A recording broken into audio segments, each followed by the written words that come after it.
A lot of people say they want to be rich. But what if the very act of trying to get rich is the one thing slowly killing your peace? What if money isn't just a financial test, but a spiritual one? No one really talks about this. We're told to chase success, build wealth, grind for financial freedom. And maybe deep down, we believe that more money will finally fix what feels broken inside. But what if chasing money is actually activating your deepest wounds? Today, we're going into the mind of Carl Jung, the legendary Swiss psychiatrist who believed that making money could be the ultimate confrontation with your unconscious. This isn't a video about hating wealth, it's about seeing it clearly. Because for many people, the path to money is where their true inner war begins. Stay until the end, because we're going to unpack the hidden psychological reasons you might feel stuck financially, even if you're smart, capable, and ambitious. And more importantly, we'll explore how money tests the soul. Let's start with a question you've probably never asked yourself out loud. Why do I want money? No, not the surface-level reasons like paying rent or taking care of your family. I mean, really, why? For most of us, money isn't just about survival. It becomes a mirror, a distorted mirror that reflects everything we've internalized about self-worth, safety, love, and control. Carl Jung taught that the shadow, the parts of ourselves we suppress or ignore, often drives our decisions. When it comes to money, this couldn't be more true. Think about it. Were you praised for being successful as a child, or shamed for not having enough? Did money mean freedom in your home, or fear? Here's what no one tells you. Our relationship with money is rarely about logic. It's emotional, deep, and often inherited.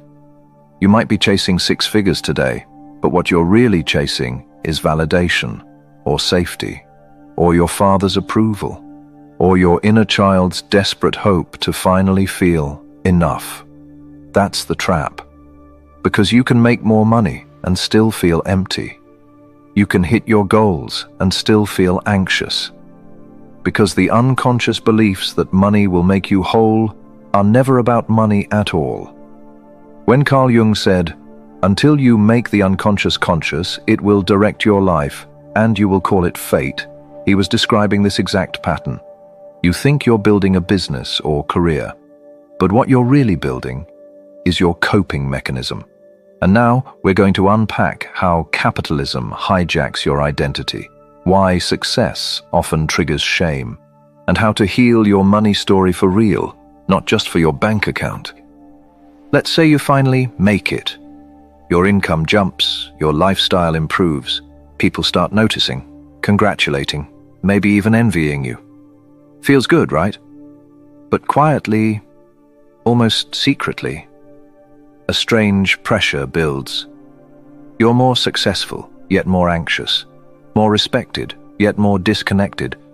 You keep achieving, but something feels hollow. This is where the spiritual test begins. Because, as Jung saw it, the ego loves to latch onto roles.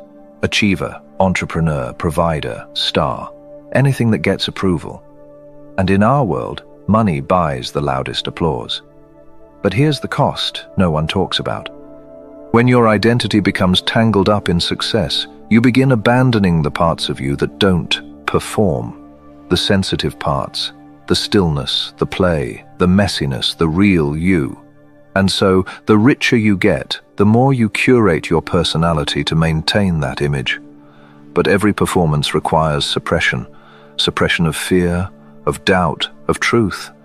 Until eventually, you don't even know who you are without the job title, the income, or the image you built around your worth. Here's the irony. Success is sold to us as the path to freedom. But for many, it becomes a prison, a golden cage built out of expectations and quiet fear. Because once you start getting applause for your mask, removing it feels terrifying.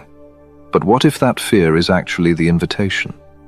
Jung would say that every spiritual test disguises itself as a problem in the material world. that the pain you feel chasing money isn't about money. It's your psyche begging you to return to your essence. That feeling of not enough that keeps you working late, obsessing over metrics, measuring your worth in dollars. It isn't truth. It's a wound asking to be met, not with more hustle, but with honesty. So let me ask you, when was the last time you sat with your ambition and questioned it, not judged it, not rejected it, but listened to it? What does your drive really want from you? Is it security, approval, escape, purpose? Because until you're aware of the why behind your chase, you'll stay stuck in a loop, and the loop will disguise itself as productivity, but it's actually avoidance. Avoiding stillness, avoiding reflection, avoiding the uncomfortable but liberating question, who am I without all of this? This isn't about demonizing money. Money is powerful. It allows us to create, support, expand. But when it becomes the core of our identity, we lose something sacred, our connection to our inner truth. And that's the part capitalism never wants you to touch. Because a person rooted in their true self is harder to sell to, harder to manipulate, and much harder to control. If this is resonating, stay with me, because now we're going to explore the shadow side of money, the emotional patterns people carry that sabotage their success, and how childhood stories shape your financial reality in adulthood. And if you're finding this valuable, share it with someone who's caught in the money chase and needs a little perspective. They might need this more than you think. Let's start with something that sounds harmless: your money habits. Maybe you overspend when you're anxious. Maybe you hoard money because you're scared of being poor again. Or maybe you sabotage every opportunity to earn more without really understanding why. But these aren't habits. These are patterns. And patterns are often stories written long before we ever had money in our hands. Carl Jung's work around the shadow tells us that what we repress doesn't disappear. It acts from the background, meaning the parts of us we've ignored, feared, or denied end up driving our lives without us even knowing. And that's exactly what happens with money. If you were told growing up that money is evil, or that rich people are greedy, guess what happens when you start earning? You unconsciously resist wealth. Or maybe you cling to it so tightly that your whole nervous system stays in survival mode. Because the inner child in you believes wealth equals danger. See how this gets spiritual? One of Jung's deepest insights was that our psyche seeks wholeness, not perfection. Which means we have to reclaim the parts of ourselves we've pushed away. That includes the part of you that wants money, but is also terrified of what it might change. And here's a wild truth. For many people, the fear of having money is greater than the fear of not having it. Because what if getting rich means your friends will treat you differently? What if your family starts asking for more than you can give? What if people only love you for what you have and not who you are? That's the shadow, that fear, that guilt, that sense of being bad for wanting more. And it doesn't go away by ignoring it. It goes away when you face it, when you speak to it, when you sit with that old belief and say, I see you, I understand why you're here, but I don't need you to lead anymore. Healing your money story isn't about more spreadsheets or better budgeting. It's about bringing your whole self into the conversation. The wounded child, the ambitious adult, the scared parts, the powerful parts, all of them. Because the truth is, until you make peace with money internally, no amount of external wealth will ever feel like enough. And now, let's talk about how to actually make money in a way that feels aligned with your soul, and how to rewrite your inner narrative so wealth becomes a tool for healing, not another mask. If you're still here, I genuinely appreciate you. This is not easy work, but it's the work that changes lives. Be proud of yourself for staying present with it. So if you've made it this far, it means you're not just looking to make money, You're looking to understand money, to evolve through it. And that's rare, because most people don't slow down long enough to ask, how can I make money without losing myself in the process? So let's get into it. How do we earn in a way that feels aligned, not forced, not fake, not frantic? How do we stop performing for money and start partnering with it? Jung believed that the soul speaks through symbols, through dreams, through longing. And if we ignore those messages, if we only listen to what society rewards, we lose connection with our deeper truth. That's why so many people chase careers that leave them feeling numb. They followed the rules, they did everything right, but something essential got lost along the way, their inner voice. The thing is, making money from alignment isn't about avoiding work or rejecting ambition. It's about reorienting your actions so they come from your truth, not your wounds. It's asking, what am I uniquely here to offer? How do I create value without betraying myself? What would success look like if it felt like peace, not pressure?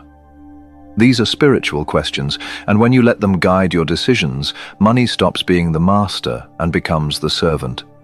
Let's break this down. Number 1. Know your values, not just your goals. We're all told to set income targets. But rarely are we taught to ask, what do I want to feel while I'm earning that money? Do I want freedom, creativity, contribution, or simplicity? If your path to money violates your core values, it won't matter how much you earn. You'll feel empty. You'll resent the work. And your nervous system will stay in a constant fight or flight loop. So define your values, name them, and then build your business or career around them, not the other way around. Number 2, heal the performer within you. So many of us learned to perform for love growing up, to impress, to please, to be the good one. And we bring that energy into how we try to earn. We hustle for approval. We pretend to be someone we're not, just to feel safe. This performer isn't evil. It was created to protect you, but you don't need it anymore. Creating aligned income means showing up as your real self, even when it feels vulnerable, even when you're scared people won't get it. Because authenticity magnetizes the right people, the ones your gifts were meant for. And that is when the work starts to feel like purpose. Number 3, redefine abundance. Money is only one form of abundance, and sometimes obsessing over it actually blocks the very flow you're trying to create. Abundance is also time, health, relationships, creative energy, and peace. And when you start acting in alignment with those forms, not just financial gain, you start attracting opportunities that feel effortless. You stop forcing, you stop chasing, and that's when the magic happens. Carl Jung said that the privilege of a lifetime is to become who you truly are. If you become that version of yourself, honest, whole, expressive, money will show up in ways you never expected. Maybe not instantly, maybe not on society's timeline, but it will show up because you're finally aligned with your truth. So here's where we land. Making money can be a spiritual path, but only if you're willing to face what's inside, the old fears, the inherited stories, the hidden gifts, because the deepest wealth isn't in your bank account. It's in becoming a person who no longer abandons themselves to feel worthy. It's in becoming someone who can hold success without losing their soul in the process. And that's a journey worth taking. If this sparked something in you, if you're questioning your own money journey right now, drop your thoughts in the comments. What's one belief about money that you grew up with, that you're starting to outgrow? Let's create a space where we can be real about this stuff. And if you want more content that speaks to your mind and your spirit, hit subscribe to Fractal Wisdom. This is where psychology meets soul, and we're just getting started.